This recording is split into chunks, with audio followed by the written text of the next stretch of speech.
Hello everyone, आज मैं आ गया हूँ एक और टॉपिक के साथ जो है फर्स्ट ईयर का फर्स्ट सेमेस्टर का Maxwell distribution of molecular speeds, जो कि हम लोग डायरेक्टली 3 डायमेंशन के लिए पढ़ेंगे। तो हम लोग जानते हैं कि किसी भी डायरेक्शन में अगर हम प्रोबेबिलिटी निकालें ऑफ प्रोबेबिलिटी किसका probability of finding a molecule, अगर मान लीजिए कि अगर हम एक्स डायरेक्शन में निकालते हैं तो इस तरह से हम लोग लिखते हैं dnu/n is directly proportional to F U का स्क्वायर डी यू, जहाँ पे एफ यू का स्क्वायर क्या होता है ई का power m u square by 2kT ये होता है। ये किस डायरेक्शन में होगा? Long x direction. ठीक है, मतलब ये जो अबव स्टेटमेंट है इससे ये पता चलता है कि probability of finding of molecules in X direction is directly proportional to this. उसी तरह अगर हम वाई और जेड डायरेक्शन के लिए भी अगर हम लोग निकालें तो कैसे होगा? तो D N V by N directly proportional to F V का स्क्वायर डी वी, जहाँ पे एफ वी का स्क्वायर किसके बराबर होगा? ई का power m V square by 2kT along Y direction.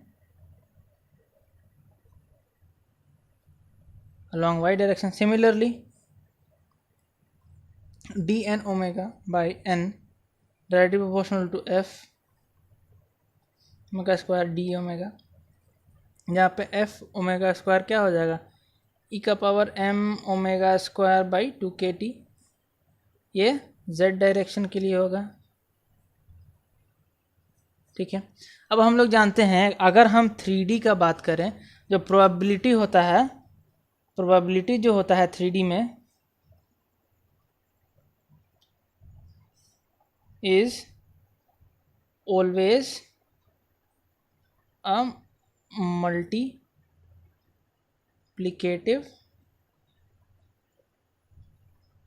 Property. Probability is always a multiplicative property. अब multiplicative property से हम लोग क्या मत समझ में आता? मल्टीप्लिकेटिव प्रॉपर्टी से हम लोग ऐसे लिखते हैं D N U V W by N. अब ये प्रोपोर्शनलिटी का साइन अगर हटेगा तो यहाँ पे हर एक प्रोपोर्शनलिटी के लिए एक ए बैठाएंगे, तो अगर 3 हटेगा तो इक्वल टू ए का क्यूब बैठेगा। मतलब क्या हो जाएगा? F U square F V square और F omega square D U D V D omega, ये हो जाएगा। और अब हम लोग इसका वैल्यू पुट कर देंगे तो क्या हो जाएगा? ए क्यूब ई का power m u square by 2kT, फिर e minus m v square by 2kT, फिर e minus m omega square by 2kT D U D V D W D omega. तो ये हो गया। अब इसमें से m/2π/kT अगर हम कॉमन ले लें तो आएगा ए क्यूब ई m u स्क्वायर माइनस होगा plus v square plus omega square by ये 2kT होगा। ठीक है, और यहाँ पे हो जाएगा D U D V D omega. ये पार्ट हो गया। और अब देखो, ये जो 3 पार्ट है इसको हम लोग पिछले वीडियो में देखे थे कि इसको सी से डिनोट कर सकते तीनों का सम को। तो अगर हम तीनों का सम को अगर सी से डिनोट कर देते तो यहाँ इस जगह में भी हम लोगों को लिख सकते हैं D N C by N is equals to A cube E का power minus m c square by 2kT summation of D U D V D omega. इसका समेशन क्यों किया गया? इसका समेशन इसलिए क्यों किया गया ताकि इसका हम लोग वैल्यू आगे निकाल सकें। यहाँ पे एक स्टेप हम स्किप कर गए हैं। तो अब देखो, अब ये 3, इसका वैल्यू निकालने के लिए क्या करना पड़ेगा हम लोग को?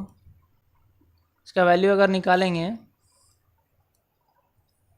तो अगर summation D U D V और डी ओमेगा का अगर हम लोग वैल्यू निकालेंगे तो कैसे निकालेंगे? डी यू सिंपल सा बात है, 4/3 pi C plus D C cube minus 4 pi. Normally solve कर दें तो इसका वैल्यू आता है 4 पाई सी स्क्वायर डी सी, जिसमें हम लोग हायर टर्म्स को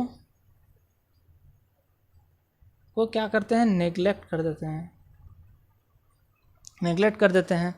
तो अब देखो, अब ये इसका जो वैल्यू निकल के हम इसमें पुट कर देंगे।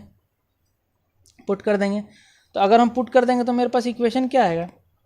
D N C by N equals to A का क्यूब ई का power minus M C square by 2 kt। Summation का इसके जगह पे हमको ये वैल्यू हम पुट कर देंगे 4 पाई सी स्क्वायर डी सी। ये हम लोग का एक वैल्यू आ गया। अब इसको हम लोग थोड़ा रीअरेंज कर देंगे। कैसे लिखेंगे? D N C is equals to A का क्यूब ई का power M C square by 2 kt 4 pi C square D C N. इसको हम लोग ऐसे लिख सकते हैं। तो ये भी एक तरह का इक्वेशन ही है, ये भी मैक्सवेल का एक डिस्ट्रीब्यूशन इक्वेशन ही है, लेकिन ये पूरे फॉर्म में नहीं है। पूरे फॉर्म में लाने के लिए हमको इस ए क्यूब का वैल्यू निकालना पड़ेगा। तो अब हम लोग क्या करेंगे? अब ए क्यूब का कैलकुलेशन देखेंगे कि ए करना पड़ेगा। सबसे पहले हम लोग क्या करेंगे? कैलकुलेशन ऑफ ए क्यूब नहीं, ए का कैलकुलेशन करेंगे। कैलकुलेशन ऑफ ए। तो हम लोग यहाँ पे देख रहे हैं कि n जो टोटल नंबर है वो 0 से इन्फिनिटी तक, अगर हम हर एक मॉलिक्यूल का प्रोबेबिलिटी या फिर एग्जिस्टेंस जो होता है डी एन सी, इसको अगर हम लोग इंटीग्रेट कर दें तो हम लोगों को टोटल नंबर ऑफ या ए का वैल्यू निकाल पाएंगे हम लोग।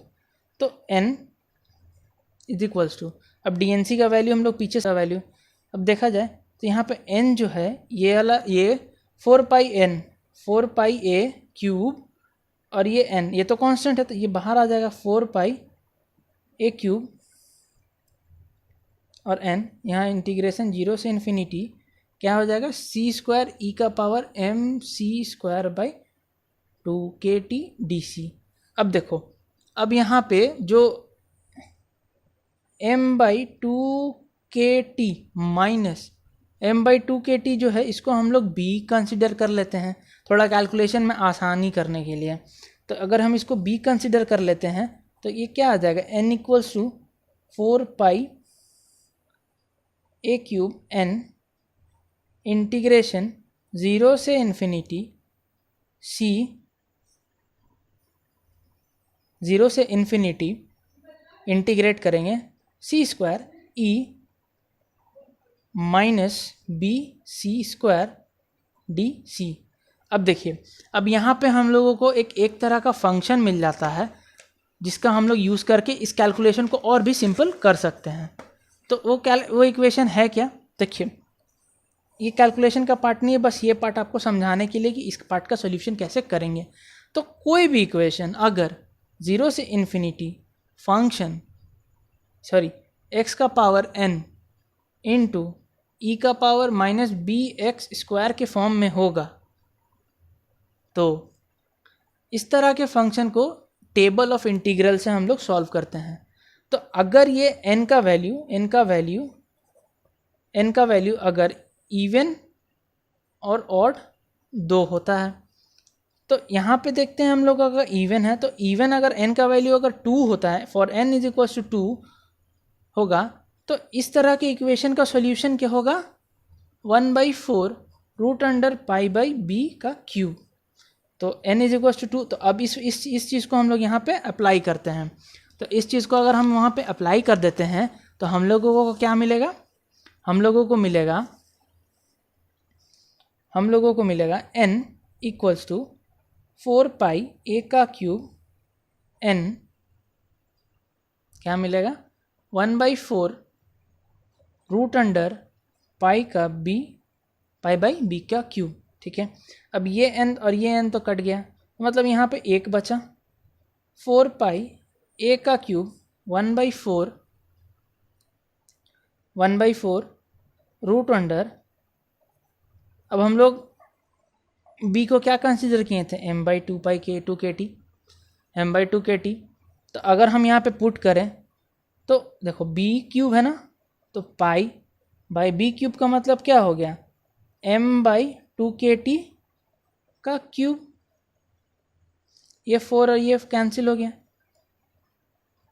तो यहाँ 1 हो गया, तो यहाँ क्या बच गया, पाई ए का क्यूब रूट ओवर, तो ये 2 kt का क्यूब, यहाँ पे पाई बाई एम का क्यूब, ये हो गया, ठीक है। तब देखो यहाँ पे 1 इक्वल्स टू पाई, नहीं पाई नहीं, पाई को हम लोग क्या करते हैं ना, यहाँ अंदर मल्टीप्लाई कर देते हैं, तो यहाँ 1 इस पाई का पावर है हाफ, तो इसका क्या हो गया, पावर 3/2 हो गया, 3/2 हो गया, और इसका पावर 3 है और रूट का मतलब हाफ है, तो इसको हम लोग ऐसे लिख सकते हैं, cube is equals to 2 kt pi by M whole का पावर 3/2 लिख सकते हैं, ठीक है। तो इसको हम थोड़ा रीअरेंज कर दें, A cube 2 pi kt by M का होल का पावर 3/2, तो क्या हो जाएगा, अगर हम 1/a³ इधर कर दें, 1/a³ कर दें, तो 2 pi kt by M whole का पावर 3/2, तो क्या कर दें यहाँ पे, अब इसको तो हमको एक ए का वैल्यू निकालना, तो ए को ऊपर कर दें, तो इधर भी पलट जाएगा, m/a का क्यूब है 2 पाई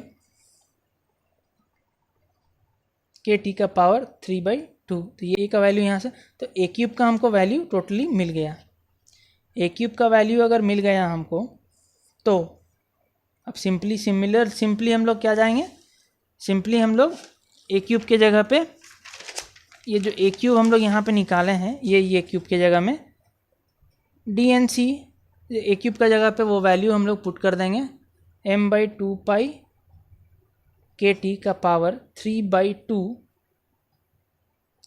4 पाई c² dcn, ठीक है, by n DNC by DC is equals to m/2 pi kt का पावर 3/2,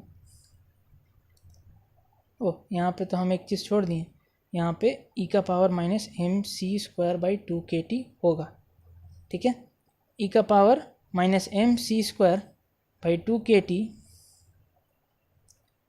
4 पाई c², ये हो गया मेरा पूरा फॉर्म हो गया किसका, मैक्सवेल डिस्ट्रीब्यूशन ऑफ